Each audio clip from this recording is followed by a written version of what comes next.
आभार प्रकट करने के लिए मैं उपस्थित हुआ हूं। कल और आज, कल तो रात देर तक सभी माननीय सांसदों ने अपने विचारों से इस आभार प्रस्ताव को समृद्ध किया। कई माननीय अनुभवी सांसदों ने भी अपने विचार प्रकट किए और स्वाभाविक है कि लोकतंत्र की परंपरा भी है।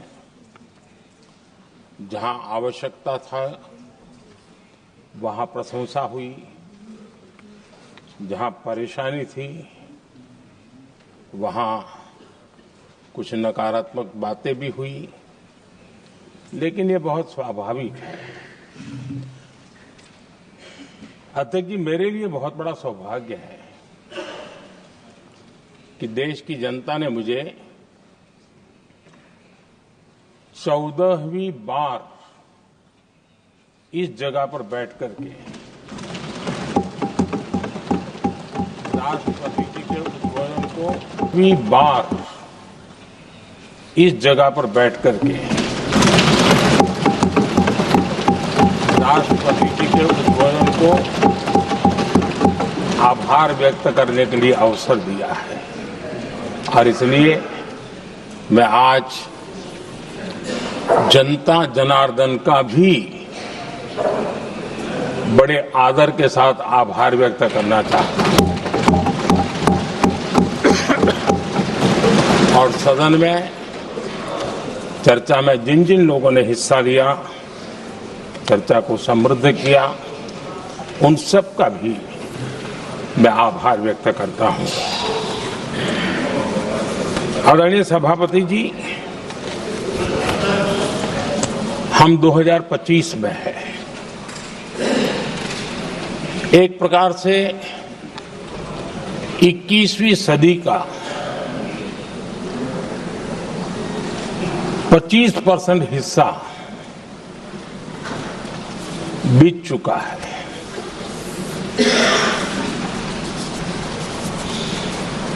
समय तय करेगा 20वीं सदी के आजादी के बाद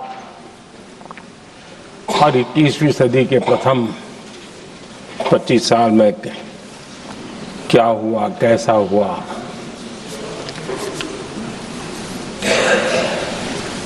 लेकिन इस राष्ट्रपति जी के संबोधन में अगर हम बारीकी इसको अध्ययन करेंगे तो ये साफ नजर आता है कि उन्होंने देश के सामने भविष्य के 25 वर्ष और विकसित भारत के लिए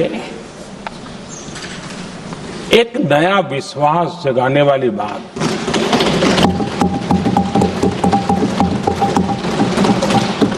एक प्रकार से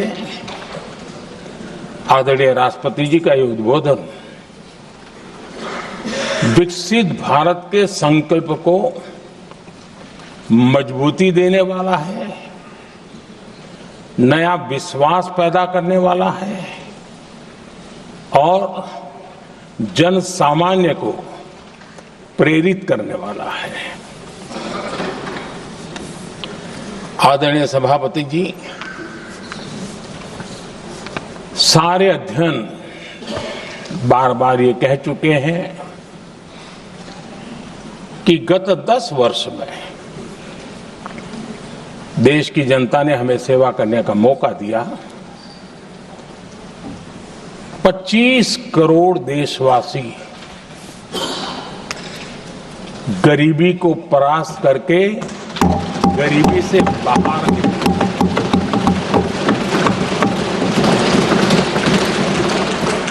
आदरणीय सभापति जी,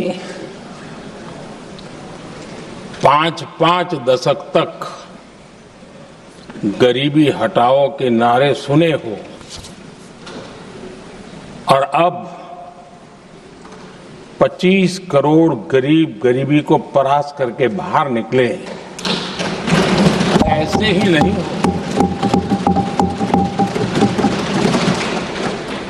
योजनाबद्ध तरीके से, समर्पित भाव से, अपनेपन की पूरी संवेदनशीलता के साथ जब गरीबों के लिए जीवन खपाते हैं ना, तब ये होता है। आदरणीय सभापति जी, जब जमीन से जुड़े लोग जमीन की सच्चाई को जानते हुए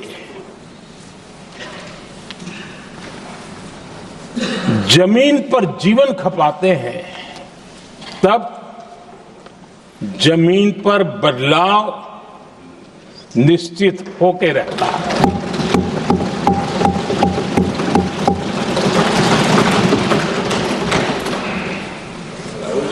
आदरणीय सभापति जी, हमने गरीब को झूठे नारे नहीं, हमने सच्चा विकास दिया।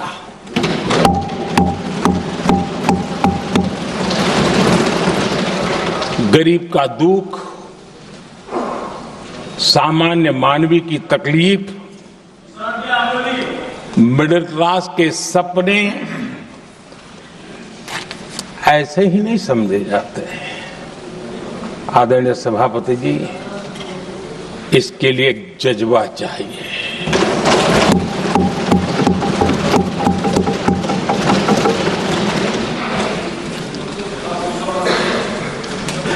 और मुझे दुख के साथ कहना है कि कुछ लोगों में ये है ही नहीं।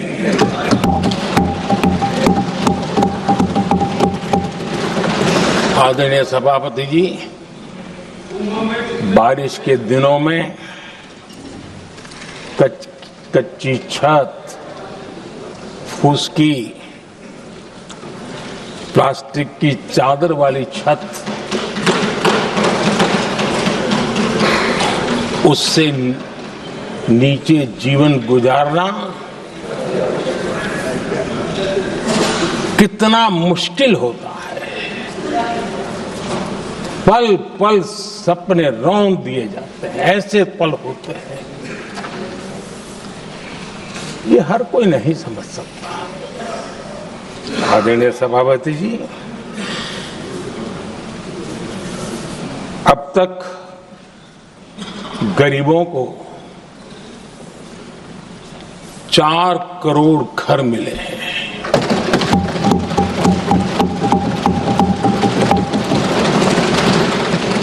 जिसने उस जिंदगी को जिया है ना, उसे समझ होती है कि पक्की छत वाला घर मिलने का मतलब क्या होता है। आदरणीय सभापति जी,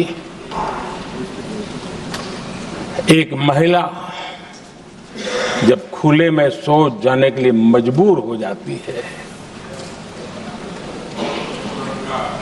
वो या तो सूर्योदय के पहले या सूर्यास्त के बाद,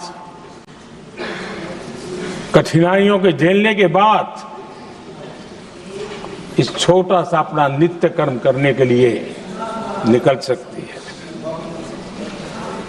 तब उसे क्या तकलीफ होती थी, ऐसे लोग समझ नहीं सकते।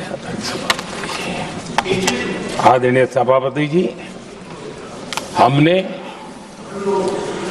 12 करोड़ से ज्यादा शौचालय बनाकर बहनों बेटियों की मुश्किलें दूर की।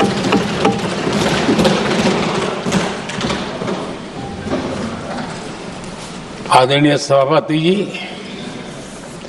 आजकल मीडिया में ज्यादा ही चर्चा हो रही है, सोशल मीडिया में और अधिक हो रही है। कुछ नेताओं का फोकस घरों में जकूजी पर,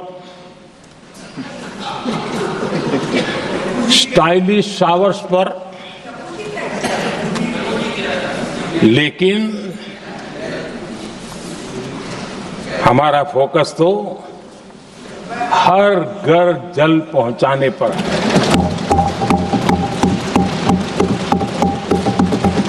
आजादी के 75 साल के बाद देश में 75% करीब 16 करोड़ से भी ज्यादा घरों के पास जल का करने के लिए नल का कनेक्शन नहीं था। हमारी सरकार ने 5 साल में 12 करोड़ परिवारों को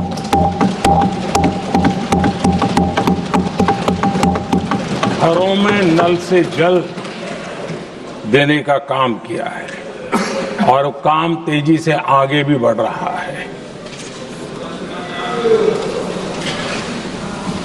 आदरणीय सभापति जी, हमने गरीबों के लिए इतना काम किया और इसके कारण आदरणीय राष्ट्रपति जी ने अपने अभिभाषण में इसका विस्तार से वर्णन किया है। जो लोग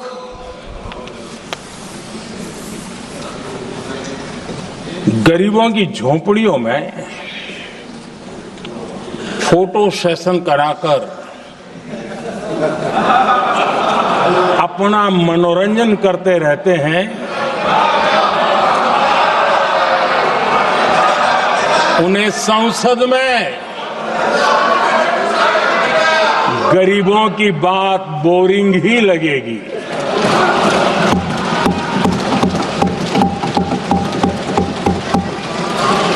आदरणीय सभापति जी, मैं उनका गुस्सा समझ सकता हूं।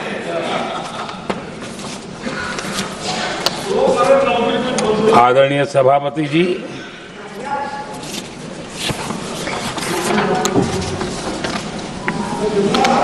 समस्या की पहचान करना एक बात है, लेकिन अगर जिम्मेवारी है तो समस्या की पहचान कर करके छूट नहीं सकते। उसके समाधान के लिए समर्पित भाव से प्रयास करना होता है। हमने देखा है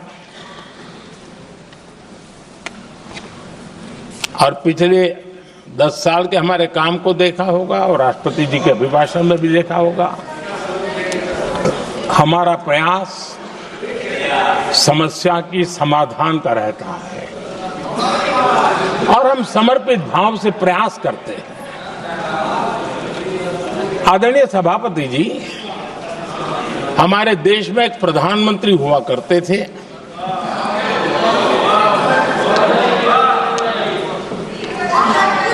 उनको मिस्टर क्लीन करने कहने की एक फैशन हो गई थी। उस प्रधानमंत्री जी को मिस्टर क्लीन कहने की फैशन हो गई थी। उन्होंने एक समस्या को पहचाना था और उन्होंने कहा था कि दिल्ली से 1 रुपया निकलता है तो गांव में 15 पैसा पहुंचता है। अब उस समय तो पंचायत से लेकर पार्लियामेंट तक एक ही पार्टी का राज था। पंचायत से पार्लियामेंट तक एक ही पार्टी का राज था और उस समय उन्होंने सार्वजनिक रूप से कहा था कि 1 रुपया निकलता है 15 पैसा पहुंचता है। बहुत गजब की हाथ सफाई थी।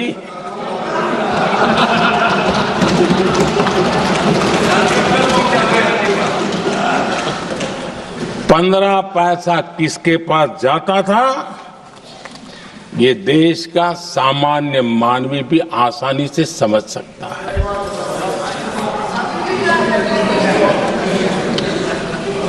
आदरणीय सभापति जी, देश ने हमें अवसर दिया। हमने समाधान खोजने का प्रयास किया। हमारा मॉडल है बचत भी विकास भी। जनता का पैसा जनता के लिए। हमने जनधन, आधार, मोबाइल की जेम ट्रिनिटी बनाई और डीबीटी से डायरेक्ट बेनिफिट ट्रांसफर ये देना शुरू किया। आदरणीय सभापति जी, हमारे कार्यकाल में हमने 40 लाख करोड़ रुपया सीधा जनता जनार्दन के खाते में जमा किया। आदरणीय सभापति जी, इस देश का दुर्भाग्य देखिए, सरकारें कैसी चलाई गई, किसके लिए चलाई गई।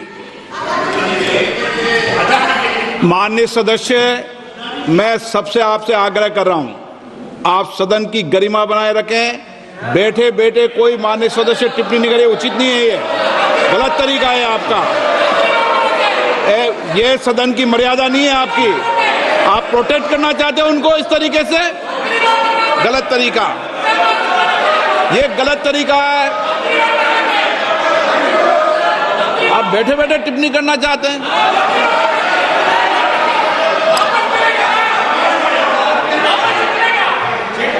आदरणीय सभापति जी,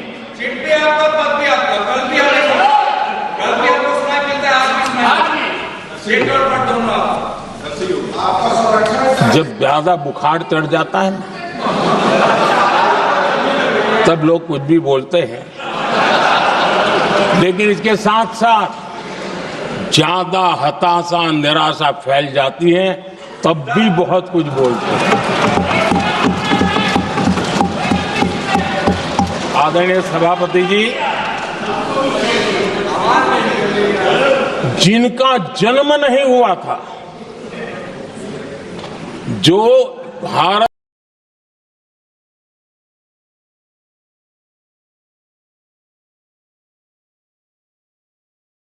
की इस धरती पर अवतरित, न्याय न हो इसलिए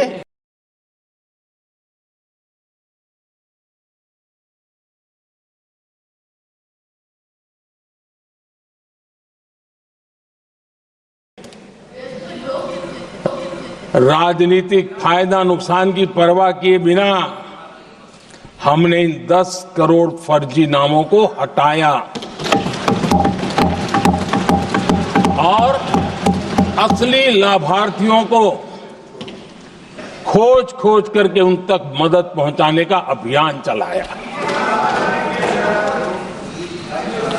आदरणीय सभापति जी, ये 10 करोड़ फर्जी लोग जब हटे और भिन्न भिन्न योजनाओं का हिसाब लगाएं तो करीब करीब 3 लाख करोड़ रुपया गलत हाथों से जाने से बच गए। मैं हाथ किसका था ये नहीं कह रहा हूं, गलत हाथों से। आदरणीय सभापति जी, हमने सरकारी खरीद में भी टेक्नोलॉजी का भरपूर उपयोग किया, ट्रांसपेरेंसी लाए और जेम पोर्टल, जो आज राज्य सरकारें भी उसका उपयोग कर रही है, जेम पोर्टल से जो खरीदी हुई, उससे आमतौर पर जो खरीदी होती है उससे कम पैसों में खरीदी हुई और सरकार के 1,15,000 करोड़ रुपए की बचत हुई।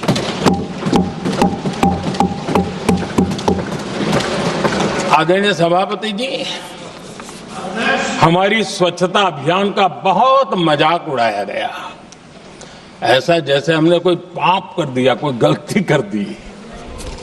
न जाने क्या क्या कहा जाता था।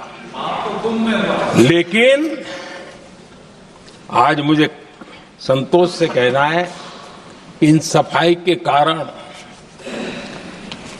हाल के वर्षों में सिर्फ सरकारी दफ्तरों से जो कबाड़ बेचा गया ना, उसमें 2300 करोड़ रुपया सरकार को मिले हैं। महात्मा गांधी ट्रस्टीशिप के सिद्धांत की बात करते थे। वो कहते थे कि हम ट्रस्टी हैं, ये संपत्ति जनता जनार्दन की है और इसलिए हम पाई पाई को एक ट्रस्टीशिप के सिद्धांत के आधार पर बचाने की और सही जगह पे उपयोग करने का प्रयास करते हैं। और तब जाकर के स्वच्छता अभियान से कबाड़ बेचकर 2300 करोड़ रुपया देश की सरकार के खजाने में आ रहा है।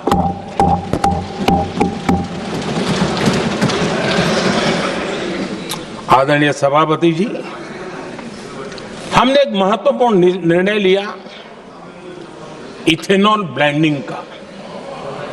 हम जानते हैं हम एनर्जी इंडिपेंडेंट नहीं है, हमें बाहर से लाना पड़ता है।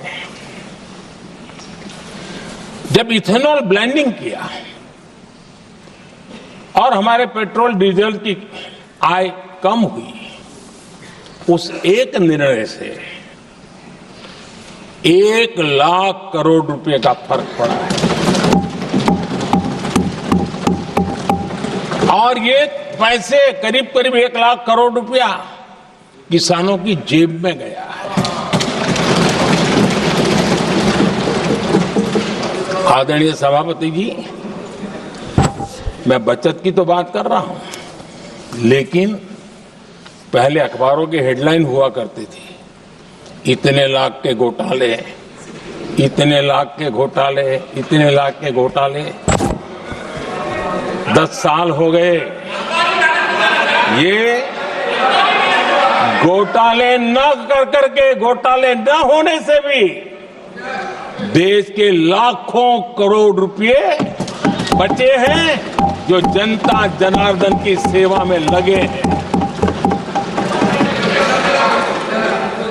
आदरणीय सभापति जी, हमने ये जो अलग अलग कदम उठाए, उससे लाखों करोड़ रुपए की बचत हुई, लेकिन उन पैसों का उपयोग हमने शीश महल बनाने के लिए नहीं किया।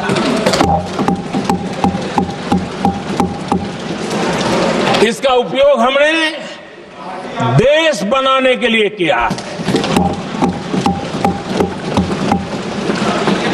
इंफ्रास्ट्रक्चर का बजट 10 साल पहले 1,80,000 करोड़ था,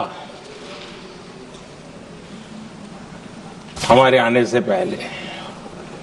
आदरणीय सभापति जी, आज 11 लाख करोड़ रुपया इंफ्रास्ट्रक्चर का बजट, और इसलिए राष्ट्रपति जी ने भारत की नींव कैसी मजबूत हो रही है इसका वर्णन इसमें किया है। रोड हो, हाईवे हो, रेलवे हो, ग्राम सड़क हो, इन सभी कामों के लिए विकास की एक मजबूत नींव रखी गई है। आदरणीय सभापति जी, सरकारी खजाने में बचत हुई वो तो एक बात है और वो करना भी चाहिए, जैसा मैंने ट्रस्टीशिप की बात कही, लेकिन हमने इस बात पर भी ध्यान रखा है कि जन सामान्य के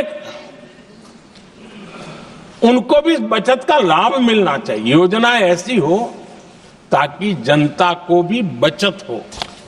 और आपने देखा होगा आयुष्मान भारत योजना,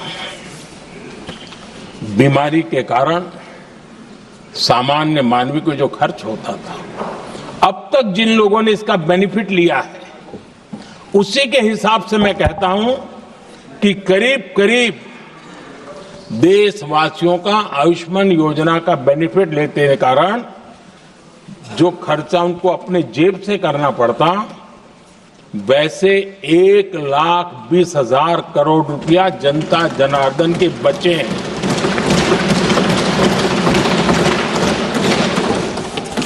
ये आवश्यक है कि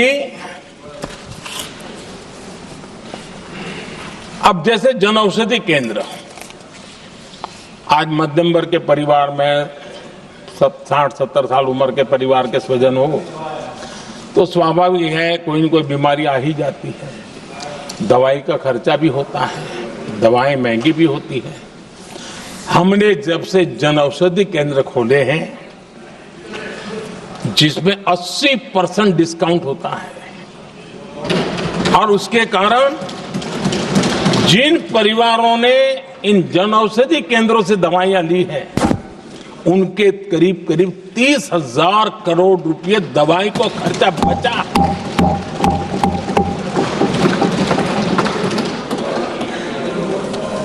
आदरणीय अध्यक्ष जी, यूनिसेफ का भी अनुमान है, उनका कहना है कि जिसके घर में स्वच्छता और टॉयलेट बना, उन्होंने इसका बड़ा सर्वे किया था, उस परिवार को करीब करीब साल भर में 70,000 रुपए की बचत हुई है। स्वच्छता अभियान कहो, टॉयलेट बनाने का काम कहो, शुद्ध जल पहुंचाने का काम करो, कितना बड़ा फायदा हमारे सामान्य परिवार को हो रहा है। आदरणीय अध्यक्ष जी, नल से जल, मैंने प्रारंभ में उसका उल्लेख किया।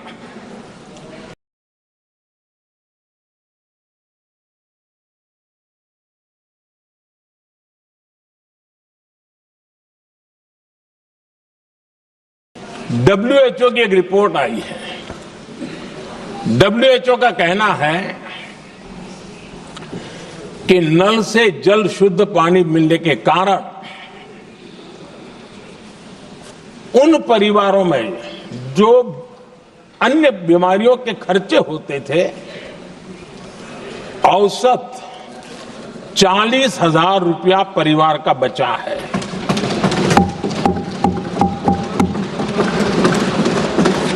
मैं ज्यादा गिन नहीं रहा हूं, लेकिन ऐसी अनेक योजना है जिन योजनाओं ने सामान्य मानवीय के खर्च में बचत की है। आदरणीय सभापति जी, करोड़ों देशवासियों को मुफ्त अनाज, उसके भी उस परिवार के हजारों रुपए बचते हैं। PM सूर्यघर मुफ्त बिजली योजना, जहां जहां ये योजना लागू हुई है, इन परिवारों को औसतन साल भर के 25 से 30,000 रुपये बिजली की बचत हो, पैसों में बचत हो रही है, खर्च में बचत हो रही है। और अगर ज्यादा बिजली है तो बेच करके कमाई कर रहा है वो अलग, यानी सामान्य मानवीय की बचत भी। हमने LED बल्ब का एक अभियान चलाया था। आपको मालूम है कि हमारे आने से पहले LED बल्ब 400 रुपये में बिकते थे। हमने इतना अभियान चलाया, उसकी कीमत 40 रुपये हो गई। और LED बल्ब के कारण बिजली की भी बचत हुई और उजाला भी ज्यादा मिला, और उसमें देशवासियों के करीब 20,000 करोड़ रुपए बचे हैं। आदरणीय सभापति जी, जिन किसानों ने सॉइल हेल्थ कार्ड का वैज्ञानिक तरीके से उपयोग किया है, उनको बहुत फायदा हुआ है। और ऐसे किसानों को प्रति एकड़ 30,000 रुपए की बचत हुई है। आदरणीय अध्यक्ष जी, बीते 10 साल में इनकम टैक्स को कम करके भी हमने मिडिल क्लास की बचत को बढ़ाने का काम किया है। आदरणीय अध्यक्ष जी, 2014 के पहले ऐसे बम गोले फेंके गए, बंदूक की ऐसी गोलियां चलाई गई कि देशवासियों का जीवन छलनी कर दिया गया था। हमने धीरे धीरे उन घावों को भरते भरते आगे बढ़े। 2 लाख करोड़ रुपया 2 लाख रुपया 2013-14 में 2 लाख रुपये, सिर्फ 2 लाख रुपये, उस पर इनकम टैक्स माफी थी। और आज 12 लाख रुपये संपूर्ण रूप से इनकम टैक्स से मुक्ति। और हमने बीच के कालखंड में भी 14 में भी, 17 में भी, 19 में भी, 23 में भी हम लगातार ये करते आए, घाव भरते गए और आज बैंडेज बाकी था वो भी कर लिया। स्टैंडर्ड डिडक्शन, उसके अगर 75,000 जोड़ दें तो 1 अप्रैल के बाद देश में जो सैलरीड क्लास है उनके 13.25 लाख रुपए पर तक कोई इनकम टैक्स नहीं देना पड़ेगा।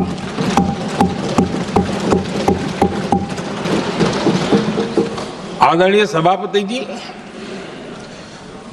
आप जिस समय युवा मोर्चा में काम करते थे तब एक बात आप सुनते होंगे, पढ़ते भी होंगे। एक प्रधानमंत्री आए दिन 21वीं सदी बोला करते थे। एक प्रकार से रट गया था, तकिया कलाम जैसा हो गया था, तो बोलते थे 21वीं सदी। जब इतनी बार बोला जाता था तो उस समय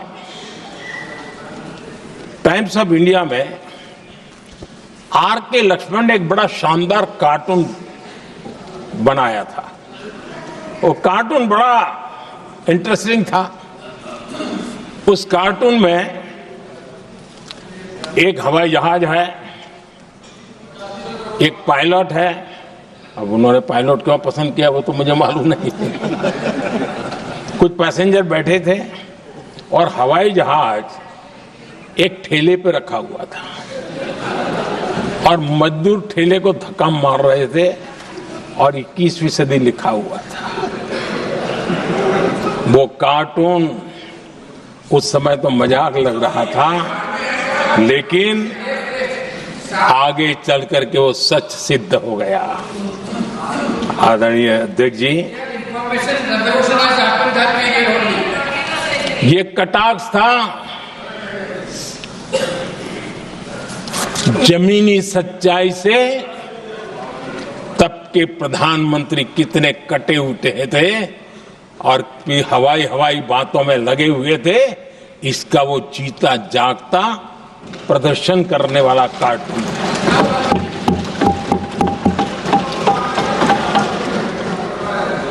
आदरणीय अध्यक्ष जी, जिन्होंने तब 21वीं सदी की बातें की थी, वो 20वीं सदी की जरूरतों को भी पूरा कर नहीं पाए थे। आदरणीय अध्यक्ष जी, आज जब मैं देखता हूं, पिछले 10 साल से सारी बीतों को बारीकी से देखने का अवसर मिला है, तो मुझे बड़ा दर्द होता है। हम 40-50 साल लेट हैं, जो काम 40-50 साल पहले हो जाने चाहिए थे। और इसलिए ये साल जब 2014 से देश की जनता ने हमको सेवा का अवसर दिया, हमने ज्यादा से ज्यादा युवाओं पर फोकस किया। हमें युवाओं की आकांक्षाओं पर बल दिया। हमने युवाओं के लिए ज्यादा अवसर बनाए,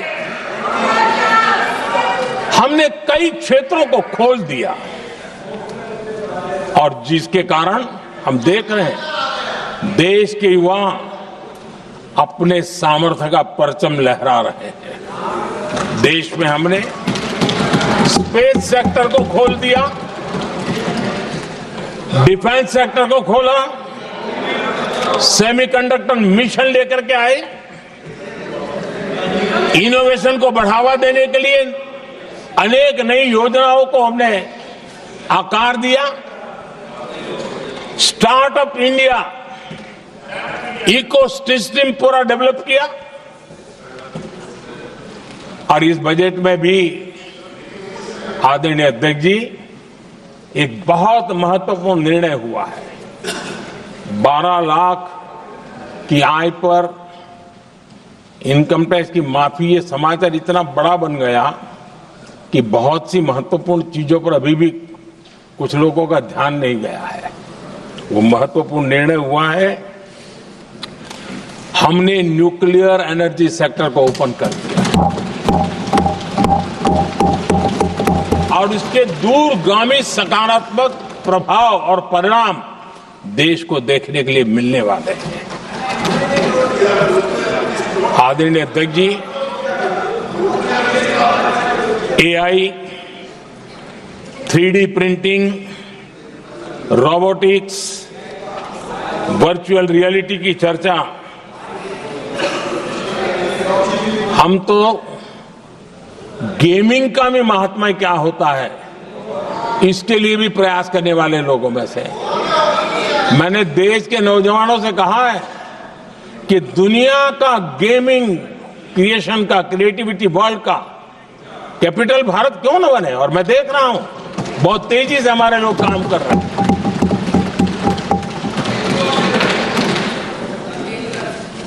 कुछ लोगों को अब जब एआई की बात होती है, कुछ लोगों को अब ये शब्द फैशन में है तो बोला जाता है, लेकिन मेरे लिए सिंगल एआई नहीं है, डबल एआई।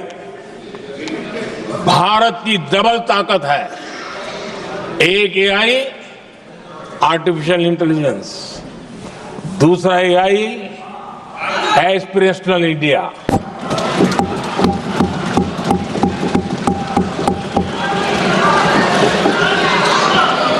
हमने स्कूलों में 10,000 टिंकरिंग लैब्स शुरू किए और आज उन टिंकरिंग लैब से निकले बच्चे रोबोटिक्स बना करके लोगों को चकित कर रहे हैं। और इस बजट में 50,000 नए टिंकरिंग लैब्स उसका प्रावधान किया गया। भारत वो देश है जिसके इंडिया एआई मिशन को लेकर के पूरी दुनिया बहुत आशावादी है और विश्व के एआई प्लेटफॉर्म में भारत की मौजूदगी एक महत्वपूर्ण स्थान प्राप्त कर चुकी है।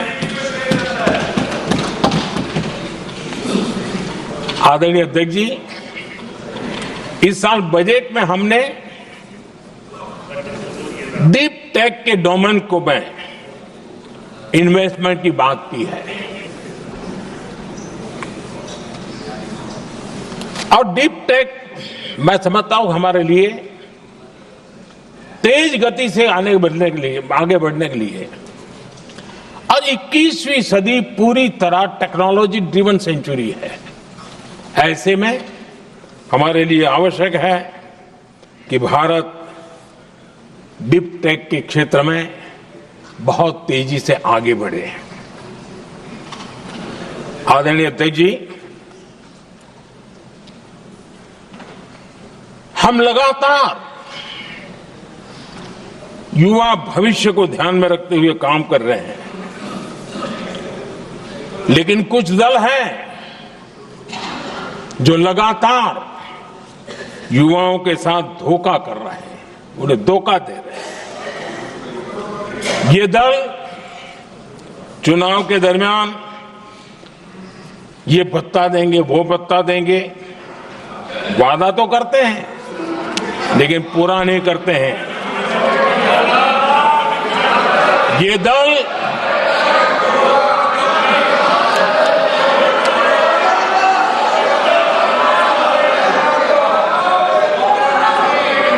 प्लीज माननीय सदस्य गरिमा प्रतिष्ठा बनाए रखें।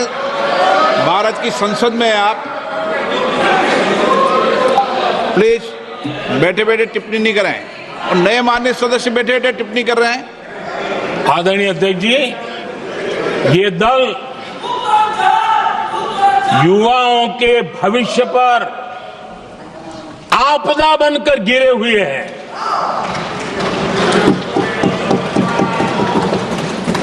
आदरणीय अध्यक्ष जी, हम कैसे काम करते हैं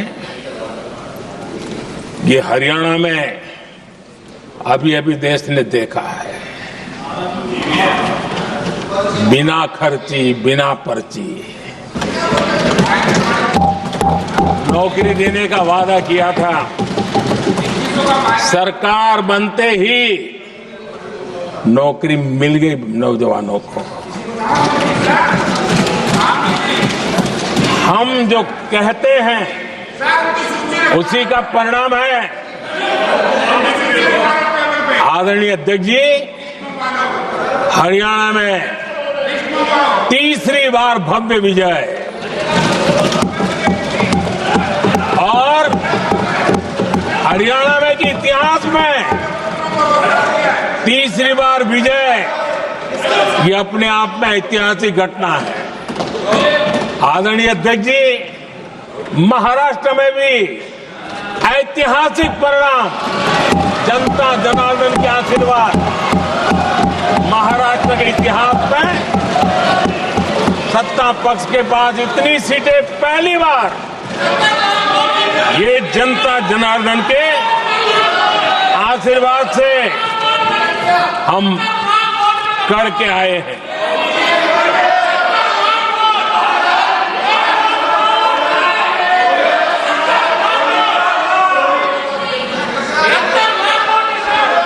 कुछ समझते हैं आदरणीय अध्यक्ष जी, कल जवाब दिया था ना आपको।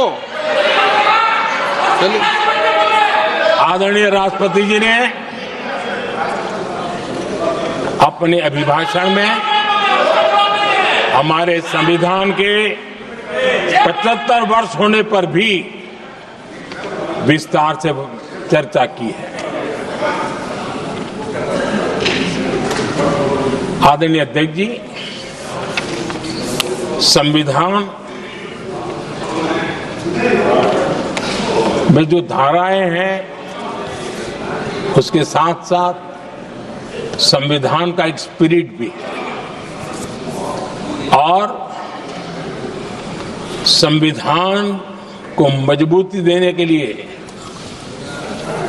संविधान की भावना को जीना पड़ता है। और मैं आज उदाहरणों के साथ बताना चाहता हूं। हम वो लोग हैं जो संविधान को जीते हैं।